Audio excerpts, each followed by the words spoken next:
sun goes down and the moon comes up, I turn into a teenage Goo-Goo Muck. Yeah, I cruise through the city and I roam the streets. Hello everyone and welcome to another episode of Retro Gaming Corner. Sorry it's been a long time, couple weeks, but with the holidays and everything, we're just too busy. Life gets in the way, but as you can understand, well, let's get started. A pre-happy New Year's to everybody, and obviously a post-Merry Christmas. Hope everyone had a great Christmas. I know I did, with friends and family. And let's get started. First off, my loving wife bought me another Neo Geo AES cart.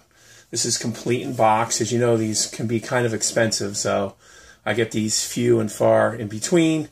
And this one is NAM 1975.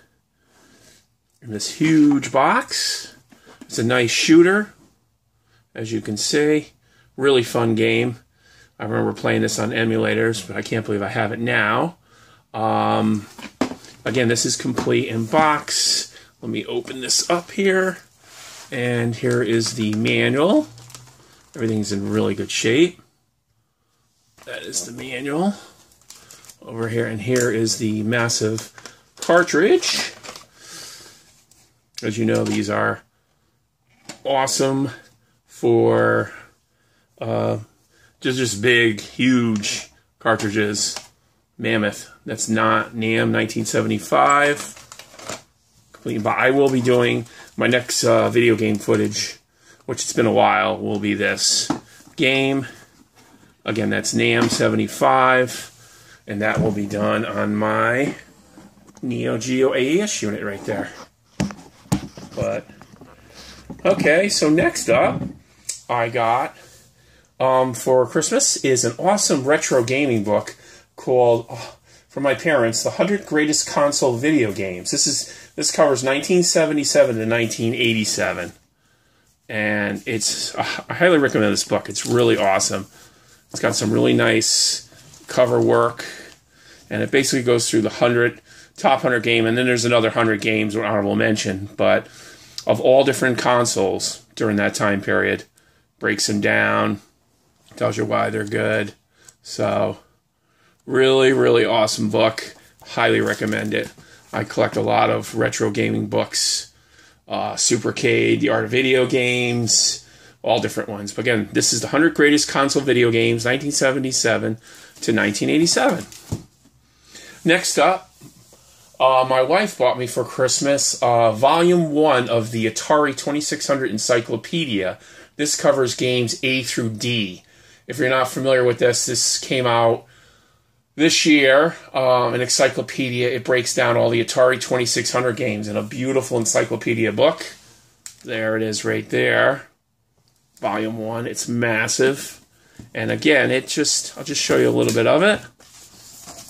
It takes a game like Decathlon, and again, breaks it down into video game footage. Again, it's alphabetical. Starts with airlock, blah, blah, blah. Tells you about the game, and it gives you a breakdown of the instructions, what it is, and how it's played, and stuff like that, and some interesting tidbits on it. Air and sea battle, so you get the picture. Really nice encyclopedia. Goes through all the Atari 2600 games. So if Atari 2600 is near and dear to your heart, I highly recommend this. Volume 2, I'm assuming, will be out this year, and that'll cover the next, which will be Volume 2. That'll be like probably E through H, maybe. I don't know if they're doing it as in volumes of 4 or 5 letters. But anyways, so that is the Atari 2600 Encyclopedia Volume 1. And that covers A through D. So there you have that. So 2 really nice books and a nice NES Neo Geo game. And next up are just a couple odd things I acquired along the way. This is for the PlayStation 2 Midway Arcade Treasures. Includes 20 classic arcade games. As you can see, Spy Hunter Defender, Defender 2, Gauntlet, Joust, Joust 2, Paperboy, Rampage, Robotron, Smash TV, Bubbles, Blaster, Rampart, Sinistar, stuff like that. All different games. Marble Madness, 722, and Clack, Splat, Satan's Hollow, one of my favorite. Root Beer Tapper. It also includes game histories, developer interviews, top secret documents, blah, blah, blah. So again, that's Midway Arcade Treasures. Complete box. Next up, for the Nintendo GameCube, Dragon's Lair 3D. Really cool game, if you're a fan of Dragon Lair. This is called Return to the Lair. It's kind of a cartoon-like version of Dragon's Lair. Not really a Laserdisc version, but pretty close. I like this game a lot. It's really done really well. It's one player, and has you going through the castle and everything, kind of like doing what Dragon's Lair did in the Laserdisc, but elaborated more on it, and it's obviously more of an arcade game, but that is complete in box. Really cool game. I like that. Next up is an Activision anthology, 45 games in one for the PlayStation 2. Again, a lot of Activision games here. I like to kind of get these anthologies on all different consoles, even though I have all the originals. Favorites on the 2600, you got Barnstorming, Boxing, Dragster, Enduro, all the ones. Again, this is all the Activision greats, and it's got like banging 80s classic new wave music playing in the background. But really cool game, Activision anthology, and that is complete in box. And always meaning to get these when I can. I was a big fan of Half-Life and Half-Life 2 on the PC, so these are a couple bucks, literally $3-4. I picked up Half-Life for the PlayStation 2, complete in box, and Half-Life 2 for the Xbox. And I just remember being blown away by those games when they came out on the PC. So there you have it, just some... I did get Fallout 4 for the PS4 for Christmas also for my wife. It's an awesome... I wouldn't say it's an awesome game, but it's a very involved game. So you need a lot of time to put into it. Big RPG. I'm sure you guys have heard all about Fallout 4. But I have been spending a lot of time with Star Wars Battlefront, which I think is a fantastic game. And also, me and my wife were able to go see the movie yesterday, The Force Awakens, and I was being a huge Star Wars fan, I was blown away on the quality of the movie. And my wife, who's not a Star Wars fan, not that she hates Star Wars, really enjoyed it also. So, highly recommend the movie. It captures the original spirit of the original trilogy, and it was fantastic. But next up is a little side project I worked on for, I don't know if you're familiar with the Raspberry Pi 2, which is a small piece of hardware computer system, probably the palm of my hand, that you can buy for about $30 and build it and add on to it and do really interesting stuff with it, with the Linux backend. Raspberry being the operating system, and an awesome project that I installed, and I built myself a retro emulator box that eventually would like to put in an arcade cabinet. This is my Raspberry Pi 2 RetroPie, and let me just turn the camera around here and show you my RetroPie. So here it is here. It's a tiny little unit. It's built into a box wirelessly. It comes with an HDMI port, power, your sound, your wireless dongle connector, your wireless to a small mini keyboard. There you can use. Or plug it in to a... you can plug a USB mouse, a gamepad, and a keyboard into it. Right now I have the USB controller plugged into it and the USB keyboard. There we go. So basically, It's an all-in-one emulator. I'm running this on an HDMI monitor. I'm running it off a mini SD card that is inserted in my RetroPie right there. And you boot it up. You copy the image over and install it on your computer. And then you pop the little mini SD card into your Raspberry Pi and power it up. And this is a screen you'll see. And basically, it has all the different... let's see. I'll pan through. All the different emulators built into it at once. You have your Amiga emulator there.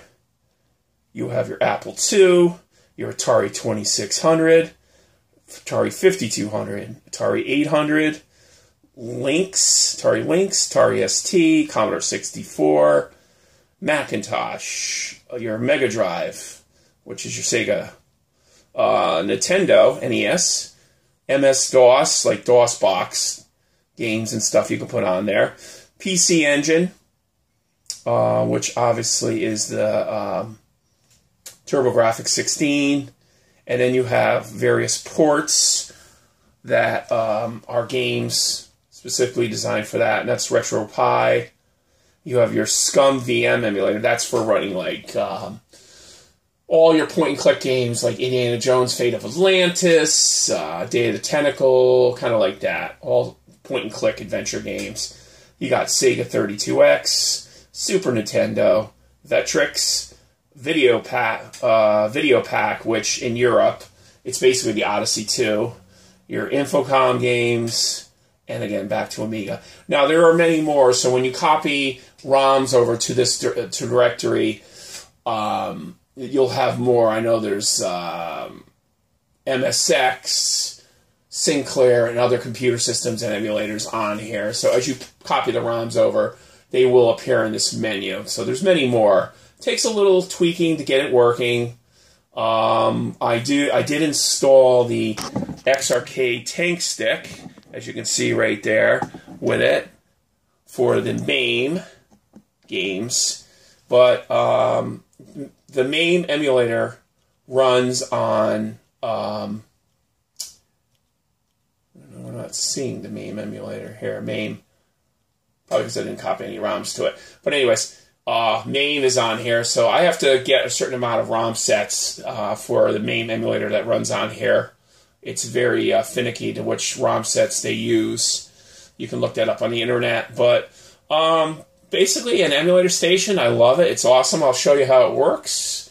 Let me go to... Again, I have a lot of these games, but it's just nice to have everything all in one. Let's go to Commodore. So I'm going to take my little gamepad here, like so. Press the X button. And then here's the list of all the ROMs I have in here. And then I could choose one. Let's choose, I don't know. And then you can use the arrow keys to pan through, too. There's Macintosh. I haven't copied any Macintosh over. There's all my Sega, Genesis, or Mega Drive games, NES games, MS-DOS games. These are all DOS games you can play with the DOS box. My PC Engine games, ports. Believe it or not, this runs a version of Minecraft for Linux. So that's a project me and my daughter are going to do tomorrow. I bought her for Christmas a Raspberry Pi 2, so we're going to build her a system so that she can run Minecraft. She won't be running this emulator, but she'll be running Minecraft and other stuff. Raspberry, which is their operating system overlay. This is the RetroPie where you configure everything. And again, that's Scum. I don't have any ROMs copied over there yet, like Skip Monkey Island, etc., but I will put those on there. It runs the Sega 32X games fairly well. As you know, those are very difficult to run on various emulators. Super Nintendo games, Vectrex, Odyssey 2, aka VidPack. Infocom, I just have Zork 1, 2, and 3 on there for now. Amiga, you got to go into the emulator to see all the games, but I have tons of Amiga ROMs. Apple II, I got tons of Apple II games. Atari 2600, every game made. 5200, Atari 800, and so on. So let's pick a game quick. I'll just show you how it runs, and we'll go back to the Commodore 64. So let's go to, I don't know, we'll try Aliens. So I'm going to click the button to load it. It's going to load the emulator. Bang, like that. It's going to load it. Comma 8, comma 1, whatever's on the disk image, and fire it up. So again, it's getting all your emulators into one basket. They're all scripted to run automatically. And it's, you know, you gotta learn FTP or kind of file transfer protocols. I moved my images over, my ROM images over from my MacBook Pro. Inserted the little mini SD into my computer, and then I connected to the Raspberry Pi wirelessly, did like an FTP session, and copied them over into the various ROM files. If you want an in-depth thing on how to think, there's 10,000 YouTube channels out there on how to run all the ROMs and get this up and running. Steve Benway has a very good 20, 35-minute rundown on RetroPie. But it's a really, really cool thing. I'm running this on a 16 gig mini SD card. And again, here you go. Here's the game. So let me start the game. Whoop. Hit the space bar. But again, you can run this wirelessly with the little mini keyboard. Again, this was very inexpensive. This was about $19.99. It's a wireless charging one that communicates with the Raspberry Pi. And let's see, start the game. Here. And of course, this is a cracked version, so it tells you, you know, whatever you want to do. No collision with aliens, blah, blah, blah, blah. And then space to start. And it loads the game. So again, that's my Raspberry Pi emulation station card. And it's loading it right now. I hear the music. So I highly recommend this. It's a very inexpensive way. You go on the Raspberry website, you download the RetroPie image, and then you copy all your ROMs over. Obviously, there's a lot more to it than that. You know, it's not rocket science, but it does take some minor tweaking to get everything working. Again, highly recommend visiting Mr. Benway's site on that.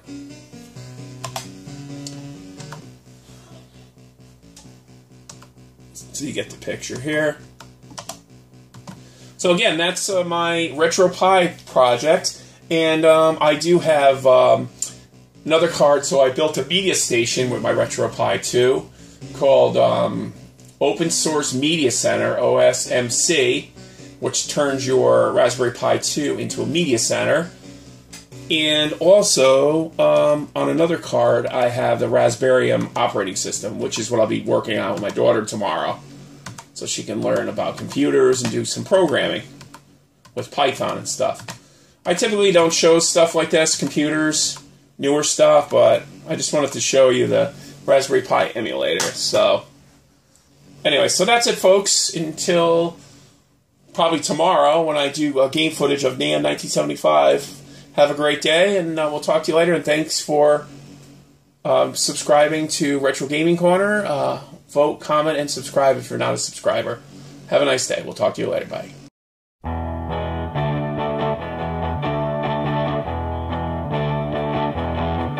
When the sun goes down and the moon comes up,